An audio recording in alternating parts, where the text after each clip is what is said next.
The Washington Post's report that President Donald Trump dictated his son's misleading statement about meeting with a Russian lawyer contradicts previous denials by Jay Sekulow, Trump's personal lawyer. But one person without egg on her face is White House spokeswoman Sarah Huckabee Sanders, who pleaded ignorance when asked repeatedly about the president's involvement. In hindsight, Sanders' shrugs look like signals that Trump was hiding something, perhaps even from his own spokeswoman, and provide clues about how to detect secrets in the future. 1.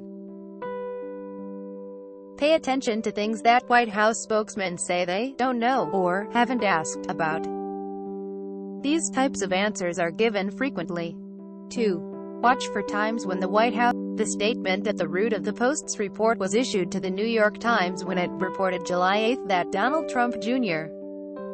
met last summer with a Kremlin-connected Russian lawyer. Here's the key passage. We primarily discussed a program about the adoption of Russian children that was active and popular, but it was not a campaign issue at the time and there was no follow-up. That version of events was, at best, a partial truth.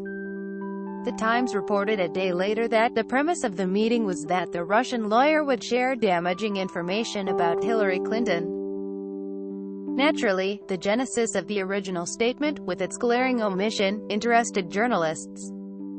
Was the president involved?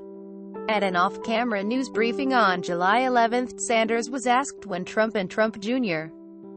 had spoken last. She said she did not know. That night, the Times reported that the president had signed off on his son's statement. On Good Morning America, the next day, Sekulow disputed the Times' report. The president didn't sign off on anything, Sekulow said. He was coming back from the G20 summit. The statement that was released on Saturday was released by Donald Trump Jr. and, I'm sure, in consultation with his lawyers. The president wasn't involved in that. At an off-camera briefing hours later, however, Sanders wouldn't repeat Sekulow's denial. This was her exchange with the Post's Philip Rucker, one of the reporters behind Monday's scoop. Rucker: has President Trump had any communication, and was he involved in helping Donald Trump Jr.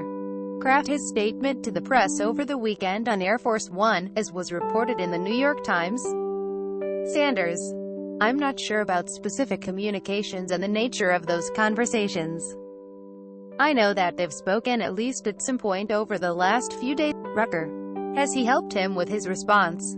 Sanders: not that I'm aware of, but I just don't know the answer to that, Phil. Rucker: so is that not true? Sanders: I've been telling you, I'm just not sure.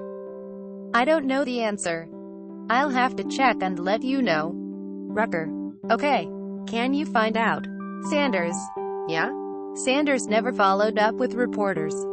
It is certainly possible that she truly did not know whether the president was involved in crafting the statement. If that is the case, then she was remarkably incurious.